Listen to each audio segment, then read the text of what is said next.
é o raio-x? O raio-x é um tipo de radiação eletromagnética com frequência superior à radiação ultravioleta, ou seja, maiores que 10 elevado a 18 Hz, e tem comprimento de onda compreendido entre 1 nanômetro e até 5 picômetros. Os raios-x propagam-se com a velocidade da luz, como qualquer outra onda eletromagnética. Nesses raios estão sempre sujeitos aos fenômenos de refração, reflexão, difração, polarização e interferência. Hoje, presentes em consultórios médicos, aeroportos, mecânicas e até simulados em aplicativos para se divertir com os amigos. Pode ter uma boa capacidade de penetração. Esses raios passa por algumas camadas do corpo humano e é capturado por um papel especialmente feito para fixar a imagem, que são chamadas radiografias. Como a maioria dos tecidos macios não aparecem claramente nas imagens, em alguns casos, dependendo do objetivo do exame, é necessário inserir contraste dentro do corpo que a pessoa toma.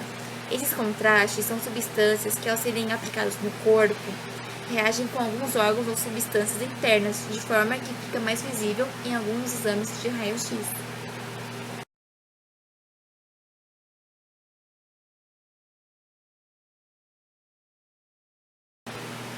História e descoberta. A descoberta do raio-x e a primeira radiografia da história ocorreram em 1895 pelo físico alemão Wilhelm Conrad Röntgen, acho que assim se fala. Fato esse que lhe rendeu o Prêmio Nobel de Física em 1901. A denominação de raio-x foi usada por Conrad porque ele não conhecia a natureza da luz que ele tinha acabado de descobrir, ou seja, tratava de um raio, de uma luz desconhecida, X. A ferramenta utilizada foi um tubo de Cook. É, como o nome diz, um tubo que tem um filamento de elétrons que viaja em altíssima velocidade, de um polo até o outro, ou seja, sai de um polo com uma carga positiva e vai para outra com uma carga negativa.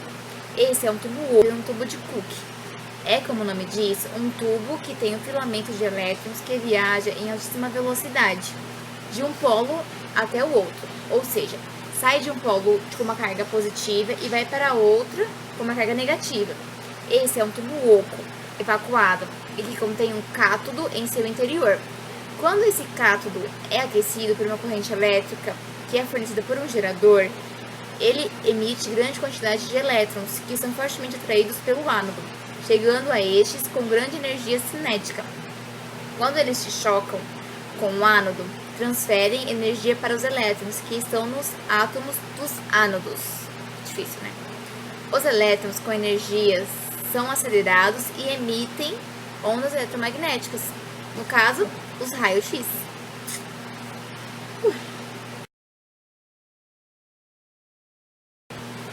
Primeira experiência. Foram muitas experiências, mas a que foi determinante para se chegar ao resultado que temos hoje foi que Conrad pediu à sua esposa para colocar a mão entre um papel fotográfico e o dispositivo. E o resultado foi a primeira radiografia. O osso da mão dela e a aliança ficaram marcados no papel.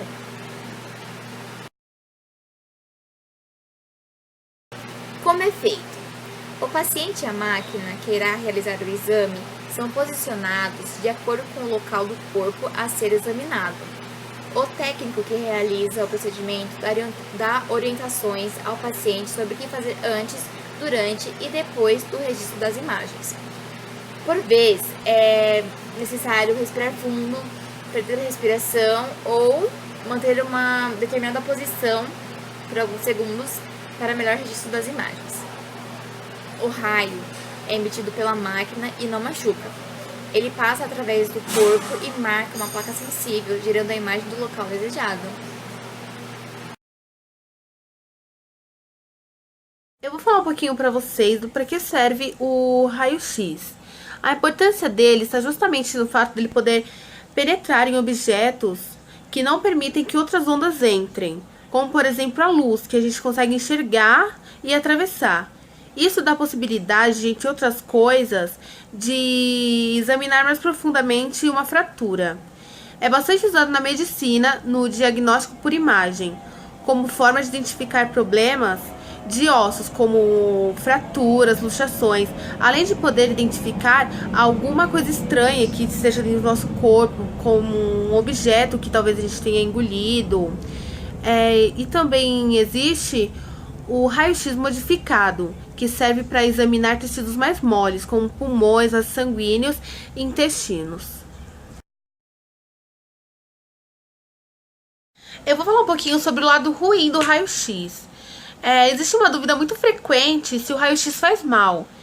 É que no início da sua aplicação, os médicos dos pacientes eram expostos por muito tempo às radiações. E como consequência, essas pessoas tiveram doenças relativas à radioatividade. Trata-se de uma radiação ionizada, ou seja, que ela afeta as células do corpo e pode até matar elas ou modificar elas. Portanto, o raio-x, apesar de ser uma das melhores opções de diagnósticos, deve ser usado com muito cuidado e moderação. Uma boa alternativa de exame diagnóstico por imagem é a ultrassonografia, que não utiliza radiação. A ressonância magnética também não utiliza radiação, mas tem umas desvantagens devido à necessidade de injetar uma injetação constante no paciente. Para melhor visualização do órgão na imagem, havendo possibilidade de crises alérgicas. Então não faz muito bem, mas ao mesmo tempo também faz muito mal se não usado com consciência. E é isso. Vou falar sobre os riscos que uma mulher grávida corre quando ela faz o raio-x. O maior risco de fazer exames de raio-x durante a gravidez está relacionado com as chances de provocar defeitos genéticos no feto, que podem resultar em doenças ou malformação. No entanto, este problema é raro, porque é necessário uma quantidade muito elevada de radiação para provocar a alteração do feto. Geralmente, a radiação máxima recomendada durante a gestação é de 5 Hz, que é a unidade usada para medir a quantidade de radiação absorvida, porque a partir deste valor, o feto pode sofrer alterações. Porém, a maioria dos exames que são utilizados no raio-x ficam muito longe de atingir o valor máximo. Mas a gestante pode fazer um raio-x sempre que for recomendado. Porém, é aconselhado informar ao médico sobre a gravidez, para que o avental de chumbo usado para proteção contra a radiação seja corretamente posicionado na barriga da gestante. Agora eu vou falar um pouquinho para vocês sobre os exercícios. Questão 1. A velocidade das ondas eletromagnéticas, no valor de 3 vezes 10 elevado a 8 metros por segundo, calcule qual a frequência dos raios-x, sabendo que sua onda possui um comprimento de 0,1 A. Então, observação. Ondas eletromagnéticas sempre possuem a mesma velocidade, 3 vezes 10 elevado a 8. Esse sinalzinho, significa elevado. O A significa Armstrong, que o valor dele é 10 elevado a menos 10. Esse Y invertido é o lambda, que significa o comprimento da onda. Então, a nossa resolução ficou esse comprimento vezes a velocidade vezes a frequência. Como queremos saber a frequência da onda? Então ficou frequência, que é 3 vezes 10 elevado a 8, dividido por 0,1 vezes 10 menos elevado a menos 10, que é o que nos explicou aqui agora. Fazendo essa conta, a frequência é 3 vezes 0,10 elevado a 19 HZ. A gente não sabe o que é, na verdade. Então é isso, galera. Esse é o resultado. E essa questão, ela foi do vestibular da PUC. Falou. Questão número 2. PUC, Rio Grande do Sul. Em 1895, o físico alemão, não sei o que, escola aí,